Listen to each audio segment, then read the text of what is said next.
Olá, boa tarde, queridos alunos. Hoje nós vamos falar nessa aula de ciências sobre uma coisa muito importante, a relação alimentar entre os seres vivos. E também vamos comentar um pouquinho sobre o ciclo do nitrogênio e o ciclo do carbono. Tudo isso faz parte do seu livro do sétimo ano da CPB, se você estuda em alguma instituição adventista, que a videoaula está baseada em cima desse livro, tá bom? Do sétimo ano. Então, você pode ter visto isso no decorrer do Fundamental 1, um pouquinho sobre cadeia alimentar. Agora a gente vai dar uma aprofundada, e quando você voltar para o ensino médio, você vai voltar de novo a revisar esse assunto, porque ele é muito importante e ele também é bem cobrado em questões de vestibular. Daqui a alguns anos, provavelmente vocês estarão já fazendo, porque uma coisa é que passa rápido. Então vamos aqui entender. O ser vivo, ele se relaciona com o ambiente de alguma forma. E entre os seres vivos, ou o meu animal ele vai servir de comida, que a gente chama isso de presa, ou ele vai ser aquele que come, o predador, que a gente também pode chamar ele como o que consome, consumidor. Porque assim, todos os seres vivos eles precisam de energia para viver. E a energia ela é adquirida através da alimentação. E não adianta você comer terra, pedra, porque eles não fornecem energia. O açúcar, as vitaminas, somente está presente nos seres vivos. Você não encontra essas moléculas orgânicas que a gente fala numa pedra, numa terra, nos sais minerais. Você só encontra sua energia para viver em outros seres vivos, ou animais ou vegetais que a gente consome no decorrer da nossa vida. Daqui tem a imagem do. Tem aqui uma perereca com uma borboleta, provavelmente essa borboleta será comida, para poder alimentar esse anfíbio. Então, assim, vamos aqui para alguns conceitos básicos que o capítulo 7 irá trabalhar. Então, eu necessito de outro ser vivo para eu poder sobreviver, porque eu vou precisar consumir outro ser vivo para eu poder continuar viva. A minha alimentação ela pode ser autotrófica ou heterotrófica. Tudo que for relacionado à palavra trófico significa alimentação. Então, na biologia, em vez de a gente falar modos alimentares, a gente fala auto ou heterotrófico. Então, trófico tem a ver com alimentação. E nos meus níveis alimentares dos seres vivos, ou eles serão produtores, ou eles serão consumidores primários, secundários, consumidores terciários, ou são aqueles que têm.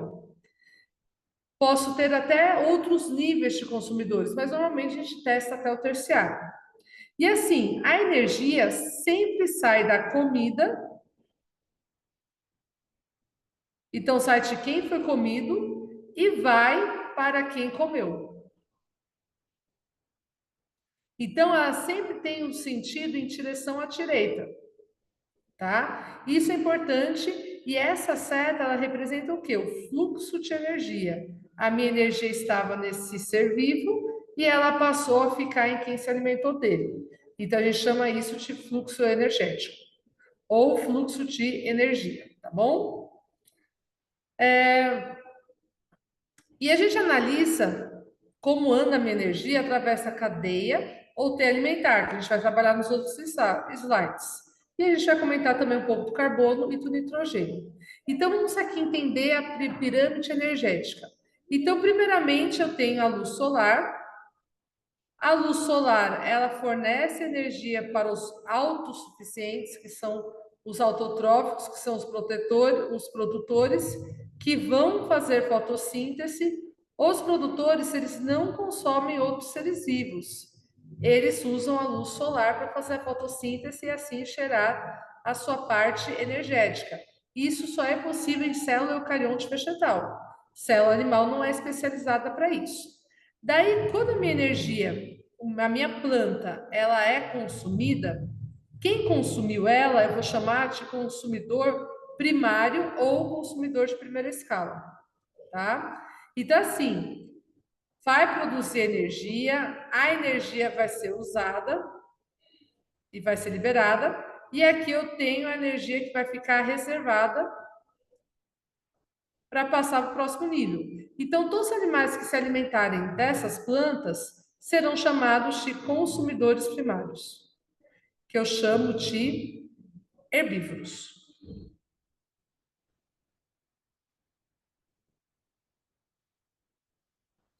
Daí o que acontece? Conforme eu vou subindo a minha pirâmide, a minha diversidade ela diminui. Eu tenho menos seres vivos. Daí aqui eu começo aqui a escala dos meus carnívoros. Então, o consumidor secundário obrigatoriamente tem que ser carnívoro, porque ele vai comer o herbívoro, que foi o primário. E repara que a minha energia disponível ela vai diminuindo, por isso que come em maior quantidade. A base maior energética são as plantas, por isso que a gente fala que a base da vida está nas plantas. Acabou com as plantas, acabou com os seres vivos. E aqui eu tenho os consumidores de terceira escala, que são os carnívoros que comem os outros carnívoros, que eu vou chamar de consumidor terciário. Então, aqui eu tenho consumidor secundário, que come o herbívoro, e no final eu fecho com o meu consumidor terciário. E no final, não aparece nessa pirâmide, mas no final todo mundo ele termina nos fungos e nas bactérias, que são os meus decompositores. Porque a matéria ela recicla e volta como adubo para fortalecer as plantas. Então, aqui eu tenho os fungos e bactérias. Então, na natureza, você vai encontrar produtor, você vai encontrar os herbívoros, os carnívoros e os carnívoros que comem os outros carnívoros, tá? E a gente é dependente da nossa luz solar, que a gente fala que isso aqui é uma energia motriz ou primordial, começa nela. Porque se eu não tenho luz solar, as minhas plantas não fazem fotossíntese. Se eu não tenho a fotossíntese, eu não tenho açúcar para os outros níveis. Acabando com a base, todos ficam condenados. Eu acabo com tudo. Por isso que a gente tem que preservar as plantas. Daí vamos entender um pouquinho sobre a cadeia alimentar. Cadeia alimentar, isso é super importante. Ela só vai ter uma opção para cada nível. Então, a gente tem 5 níveis. O primeiro nível é o produtor, que é a base, que é o primeiro nível trófico. Depois eu tenho o consumidor primário, segundo nível. Terceiro nível, consumidor secundário, consumidor terciário e termina aqui o T-compositor. Então, o que acontece? Na cadeia alimentar, você só pode ter uma opção de produtor. Então, por exemplo, aqui na imagem a gente colocou o mato. Só o mato que é produtor? Não, tem inúmeras plantas, mas você só pode ter uma opção. Então, a energia do mato aqui foi para o gafanhoto. Só tem o gafanhoto que come mato? Não, tem o cavalo, tem a vaca, por outros animais. Só que você só pode escolher uma opção. Daí eu vou para quem come o gafanhoto. Então, aqui na imagem eu tenho o sapo. Só o sapo vai comer o gafanhoto? Não, mas você só pode escolher uma opção. Tem um leque de possibilidades alimentares que pode ter na natureza, mas você só pode escolher uma opção. Daí depois aqui, ó. Então, esse é meu primeiro nível trófico, segundo nível alimentar, que é o trófico, terceiro nível, que é o sapo, quarto nível é a cobra. Aqui eu tenho quinto nível, então eu tenho consumidor primário, secundário, terciário, aqui seria um quaternário, já está no quarto nível de consumidor. E depois todo mundo vai ser o quê? Todo mundo vai morrer e todo mundo vai ser decomposto, tá? Só que o que você vê? Você só vê uma opção para cada nível. Aqui eu tenho uma opção, uma opção, uma opção, uma opção, uma opção. Então, a cadeia alimentar, você só tem uma opção para cada nível. Aqui eu tenho, por exemplo, um ecossistema aquático. Então, eu começo aqui com a opção sempre dar comida para quem comeu. Esse é o sentido de energia. a energia saiu da comida e foi para quem se alimentou, tá? Por isso que ela sempre vai ser em direção à direita. Então, nesse caso, eu tenho o fitoplâncton, que é representado por essa imagem aqui. Só posso colocar ele como produtor de primeiro nível. Aqui eu estou colocando um camarão. Só o camarão come fitoplâncton no mar? Não. Mas você só pode escolher uma opção. Secundário, eu tenho o pinguim. O meu terciário é a minha foca. E o decompositor, você sempre vai responder como fungos e bactérias, que são os dois. Ou só fungo, ou só bactéria, também está correto. Se colocar aqui os dois juntos, não tem problema, porque sempre vai ser a única opção, fungo e bactéria. Tá? Então, cadeia alimentar, você só tem uma seta para cada nível, para cada opção alimentar. Então, primeiro eu tenho a energia no plâncton, essa energia vai para o camarão, daí ela vai para o pinguim, termina na foca e todo mundo no final será decomposto. Já a teia alimentar, qual é o segredo dela? Você vai ver mais de uma opção entre os níveis alimentares. Então, por exemplo, aqui eu tenho produtor, primeiro nível, consumidor primário, segundo nível, consumidor secundário, terceiro nível, e o consumidor terciário, quarto nível. Então, esse aqui é o primeiro, segundo, terceiro, quarto. Você sempre começa no produtor. Então, repara, apesar de você só ter uma opção de. Na verdade, você tem mais opção. Você aqui tem a selga, uma salada, e você tem milho. Milho e salada. Você tem três possibilidades. Então, a partir do momento que você tem mais de uma possibilidade como consumidor primário, você já tem uma teia. Por quê? As setas, elas começam a se cruzar conforme a gente vai avançando. E uma teia são linhas se cruzando, que nem uma teia de aranha. Então, aqui, ó, tenho três opções de herbívoros, que são os consumidores primários. Já no secundário, ele colocou uma opção para o rato, que é a cobra. Daí para o gafanhoto, ele colocou duas opções para o rato. Ele deu a opção de ser comido pela cobra ou pelo lobo-guará. Então, você tem mais de uma possibilidade. O gafanhoto, ele só deu aqui Aqui o meu largato parece dragão. E o coelho deu só a opção da raposa, aqui. Ou o lobo-guará, que parece essa imagem. Só que ela também poderia ter a opção aqui da serpente. Eu poderia colocar mais uma. O que acontece? Uma teia ela é formada por várias cadeias alimentares. Então, de uma teia, você pode montar várias cadeias.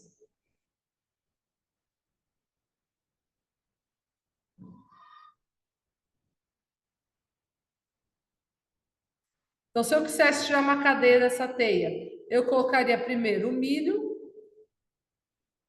daí eu colocaria o cafanho, o coelho, só poderia escolher um. Daí eu escolheria um secundário, aqui eu colocaria a cobra como secundário. Daí aqui no terciário, aquele que come outro carnívoro, eu colocaria a águia e fecharia com fungos e bactérias. Então você sempre terá 5 coisas para preencher. Cadeia alimentar é uma opção para cada setor, para cada nível, produtor, consumidor primário, secundário, terciário e decompositor. Teia, você tem mais de uma opção entre os níveis. Só se aparecer duas opções em um nível, já é uma teia. Você não precisa ter várias setas se cruzando para ser uma teia. A partir do momento que você tem mais de uma seta, mais de uma possibilidade de herbívoro ou carnívoro secundário ou carnívoro terciário, você terá uma teia, tá bom? Então aqui vamos treinar um pouquinho sobre os dois. Vamos aqui colocar, por exemplo, a rosa. Daí aqui como opção eu coloco uma abelha. Daí para comer a minha abelha eu vou criar a opção da aranha.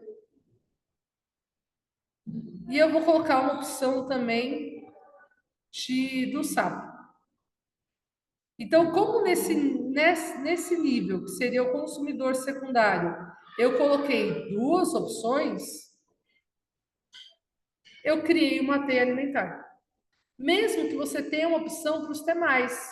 Então, aqui eu colocaria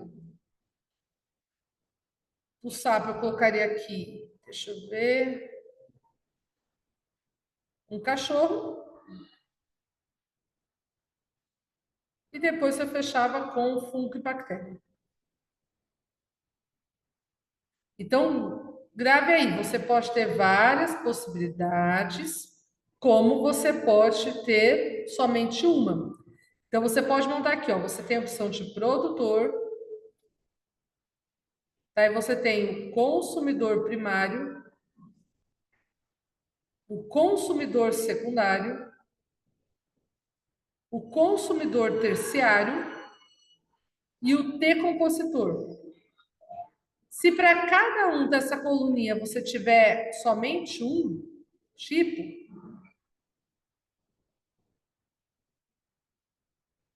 você vai ter uma cadeia. Só que a partir do momento que você criar uma forma diferente, por exemplo, colocar um exemplo de produtor, dois exemplos de herbívoros, três exemplos de secundários, que são os carnívoros, um de terciário e um decompositor, só porque você tem mais de uma opção, você já tem uma teia alimentar, tá bom? E lembrando que para cada nível a gente vai representando com seta, que é o caminho que a energia faz, do nível mais básico, que é o produtor, até o último nível, que são os decompositores. E isso eu chamo aqui de níveis tróficos. Também, só para você não esquecer, que são níveis de alimentação. Primeiro nível é aquele que produz seu alimento. Segundo nível, terceiro nível, quarto, quinto nível, tá bom? Vamos aqui entender um pouquinho sobre o ciclo do carbono. O que acontece? O carbono é um gás que os seres vivos eles produzem na respiração. Então, toda vez que nós respiramos, a gente elimina, produz e a gente elimina CO2 na expiração, quando você solta o ar. Então, você puxou e você vai soltar. Então, você está eliminando CO2, tá bom? Na expiração. Então, o gás carbônico, ele sai dos seres vivos, que é representado por essas faquinhas aqui. Ele sai na respiração vegetal, porque as plantas também respiram. E o que acontece? Ele também é produzido como forma de poluição.